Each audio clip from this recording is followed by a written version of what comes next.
You're not ready for this. I've never seen Bill Maher listen to something so intently than when Newsweek's journalist Batya Unger explained how Donald Trump's tariffs do more for the working class than the Democrats ever could. Just take a look at this because there's so much I think it reveals. I want to answer the question about manufacturing in the 70s. Oh, I don't blame you. I'll go back to that too.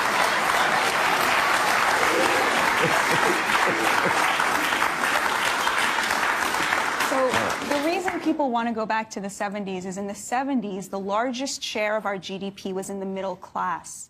And that was not separate from the fact that 25% of our economy was in manufacturing. Right, the largest share of our GDP. Was in the middle class, the biggest chunk, the middle class, most people of who what were was middle produced income. came from the middle, and now it comes from what? The rich. Now, the top 20% controls over 50% of the GDP.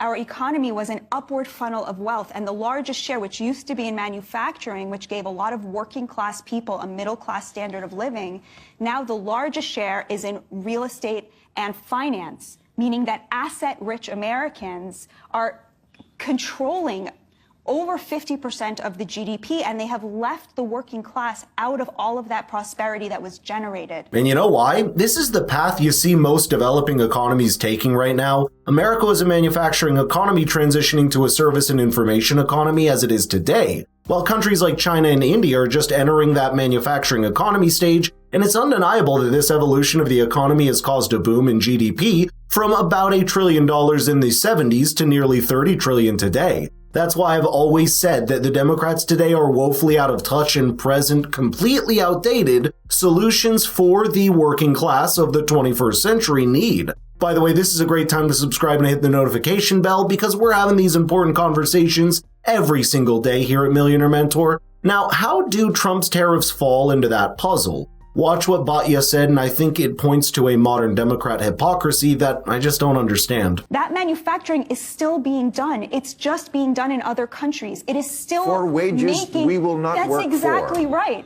You're right, Bill. That's what the tariffs are for. They are to make American workers more competitive in the global market. Why are we accepting that there should be a race to the bottom?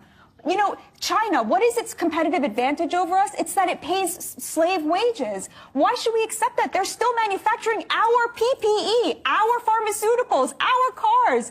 They're making all that stuff. Trump says there are 5 industries that we cannot have any kind of national security without having a stake in them. Pharmaceuticals, lumber, steel, aluminum, and I forget what the 5th one was. But these are really important that we have a stake in the manufacturing of the things that we need as a nation so that when China decides that it wants to go to war against us, we're not relying on them for steel and aluminum in order to fight them. Okay, well, at least that's an answer.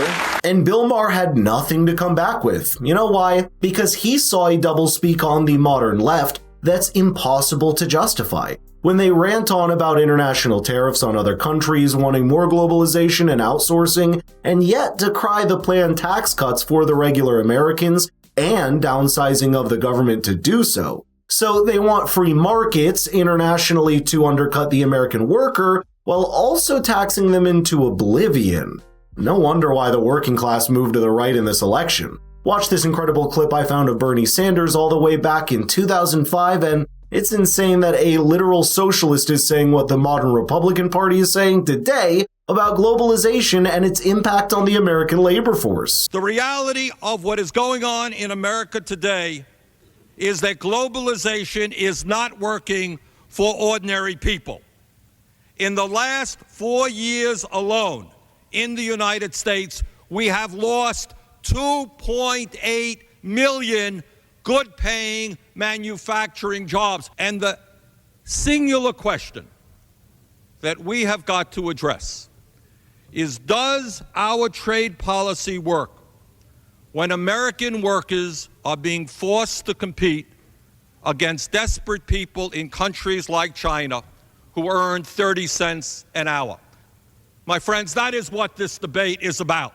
Large corporations like General Electric, General Motors, and all these companies who are throwing American workers out on the street, they think this agreement is great because they are moving to China, lock, stock, and barrel, hiring desperate people for pennies an hour, people who go to jail when they stand up for their political rights, when they try to form a union.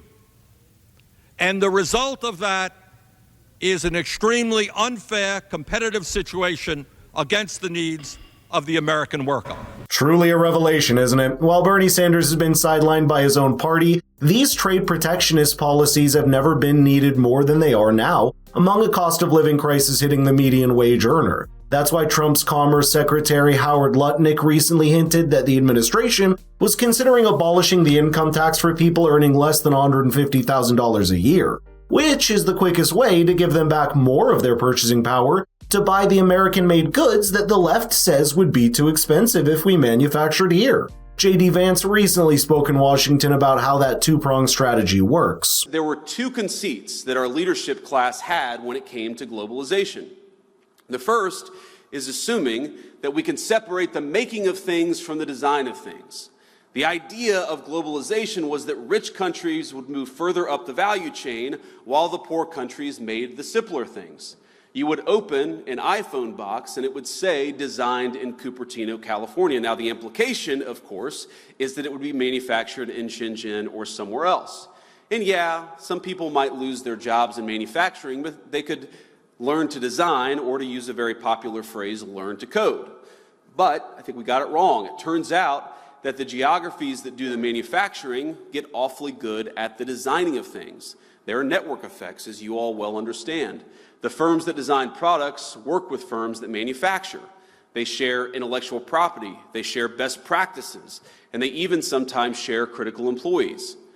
Now, we assume that other nations would always trail us in the value chain, but it turns out that as they got better at the low end of the value chain, they also started catching up on the higher end. We were squeezed from both ends.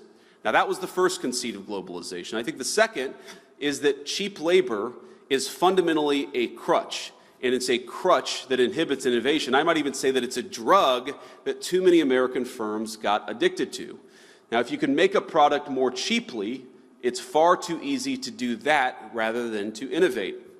And whether we were offshoring factories to cheap labor economies or importing cheap labor through our immigration system, cheap labor became the drug of Western economies. And I'd say that if you look in nearly every country from Canada to the UK that imported large amounts of cheap labor, you've seen productivity stagnate. I don't think that's not a total happenstance. I think that the connection is very direct. That's absolutely true, and it's honestly so refreshing to have a vice president that can actually communicate the president's policies to inspire some trust in them. But while it's certainly a novel approach to the problem, it's undeniable that desperate American people gave that mandate to this administration to try novel ideas to solve them. But let me know in the comments what you think, and please share this with someone that has an important voice to add to the conversation. I think it's too early to speculate on the long-term impact of these economic policies, but they're certainly sounding more solid in principle than anything that you've seen from the Democrats in the last decade.